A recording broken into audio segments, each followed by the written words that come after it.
2-4 दिवसांपूर्वी मुंबईची जी परिस्थिती आज गेले 5-6 दिवस झाले तुम्ही बघताय.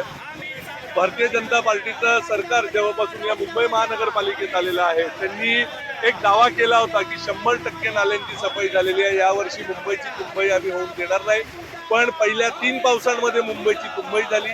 त्या 3 पावसांमध्ये अनेक नाहक बळी गेले. त्याच्यामध्ये तुम्ही बघितलं असेल, एक मॅनहोलमध्ये व्यक्ती पडला होता, त्याचा मृत्यू झाला. त्याचबरोबर झाड पडून मृत्यू झाला. काल रात्रीची घटना मानखुर्दमध्ये 6 लोकांचा जीव गेलेला आहे.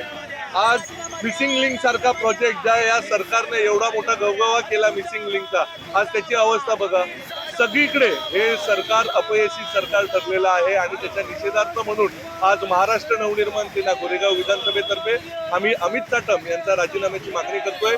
त्यांनी मुंबई अध्यक्षपद त्वरित सोडावं अशी आमची मागणी आहे आणि आम्ही सरकारला विनंती करतोय की लवकरात लवकर याच्यावरती कारवाई व्हावी. राजीनामा द्या. अमित साटम यांना मला एक साधा प्रश्न आहे. ते म्हणतात ना, आम्ही फील्डवरती काम करतो. तुम्ही फील्डवरती काम करताय, तुम्हाला फील्डची ग्राउंड रियालिटी बघायची तर इथे आजूबाजूलाच दाखवतो. मुंबई महानगरपालिकेत आज आमच्या गोरेगाव विधानसभेत 7 नगरसेवक आहेत. 7 पैकी 5 भारतीय जनता पार्टीचे आहेत. तुम्ही गोरेगावमध्ये कुठल्याही वॉर्डमध्ये चला, तुम्हाला आज सगळीकडे पाणी साठलेलं आज दाखवू शकतो. आणि फील्डवरती काम करतो. फील्डवरती नुसतं फिरणं म्हणजे काम नाहीये. तुम्ही नागरिकांना काय सुविधा देता हे महत्वाचं आहे.